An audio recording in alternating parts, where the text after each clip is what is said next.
गुरुवार आगमन काळातील पहिला आठवडा. यशया या पुस्तकातून घेतलेले वाचन. यहुदी देशात एक गीत गातील. आमचे नगर तटबंदी केलेले आहे, तारण हेच त्याची कोट आणि तट नेमले आहेत. वेशी उघडा, म्हणजे सत्याचे पालन करणारे धार्मिक राष्ट्र आत येईल. ज्याचे मन तुझ्या ठाई स्थिर झाले आहे, त्यास तू पूर्ण शांती देतोस, कारण त्याचा भाव तुझ्यावर असतो. परमेश्वरावर सर्व काळ भाव ठेवा, कारण प्रभू परमेश्वर हा सनातन आश्रयदुर्ग आहे. उच्च स्थळी राहणाऱ्यांना त्याने खाली आणले आहे. त्याने उच्च नगर पाडून टाकले आहे, जमीनदोस्त केले आहे, धुळीत मिळवले आहे. नगर पायाखाली तुडवले जात आहे. गरिबांचे पाय, दीनांची पावले देखील त्या नगराला तुडवत आहेत. प्रभूचा शब्द. देवाला धन्यवाद. प्रतिसाद. प्रभूचे नाव धारण करून येणारा धन्य आहे. प्रभूला धन्यवाद द्या, कारण तो चांगला आहे. त्याचे वात्सल्य अनंत आहे. माणसाच्या भरोशावर राहण्यापेक्षा प्रभूला शरण जाणे बरे. प्रभूचे नाव धारण करून येणारा धन्य आहे.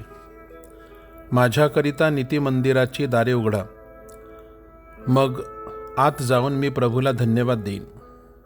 प्रभूकडे जायचे हे दार, यातून सज्जन प्रवेश करतील. प्रभू, तू माझे ऐकलेस, माझा उद्धार करता झाला, म्हणून मी तुला धन्यवाद देतो. प्रभूचे नाव धारण करून येणारा धन्य आहे. प्रभू, आम्हाला वाचव. प्रभू, आमची भरभराट कर. प्रभूचे नाम धारण करून येणारा धन्य आहे. प्रभू, सदनातून आम्ही तुम्हाला आशीर्वाद देतो. प्रभू परमेश्वर आमचा प्रकाश आहे. प्रभूचे नाव धारण करून येणारा धन्य आहे. हालेलुया, हालेलू, हालेलुया, हालेलुया. यरूशलेमला सुवार्ता सांगण्यासाठी आपला स्वर उंच कर. पहा, प्रभू परमेश्वर पराक्रमी पुरुषासारखा येत आहे. हालेलुया, हालेलू, हालेलुया, हालेलुया, हालेलुया. मत्तई लिखित शुभवर्तमानातून घेतलेले वाचन. येशूने आपल्या शिष्यांना म्हटले, मला प्रभूजी प्रभूजी म्हणणाऱ्या प्रत्येकाला स्वर्ग राज्यात प्रवेश मिळेलच असे नाही. माझ्या स्वर्गीय पित्याच्या इच्छेप्रमाणे वागणाऱ्यांनाच केवळ स्वर्ग राज्य मिळेल. तेव्हा हे माझे बोल, त्याप्रमाणे वागणारा प्रत्येक जण आपले घर एखाद्या खडकावर बांधणाऱ्या माणसासारखा शहाणा ठरेल. पाऊस कोसळला, पूर आला आणि सोसाट्याचा वारा त्या घरावर आदळला, पण ते पडले नाही, कारण ते खडकावर बांधलेले होते. तसेच माझे हे वचन ऐकून त्याप्रमाणे न वागणारा प्रत्येक जण आपले घर वाळूवर बांधणाऱ्या माणसासारखा मूर्ख ठरेल. पाऊस कोसळला, पूर आला आणि सोसाट्याचा वारा त्या घरावर आदळला, तेव्हा ते पडले, अगदी कोसळून पडले. प्रभूचे शुभवर्तमान. हे प्रभू येशू ख्रिस्ता, तुझी स्तुती असो.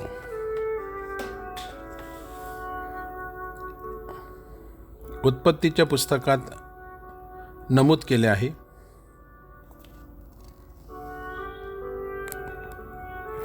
आजच्या शुभवर्तमानात ख्रिस्त आपल्या शिष्यांना खडकावर आणि वाळूवर बांधलेल्या घरांचा दाखला सांगतो.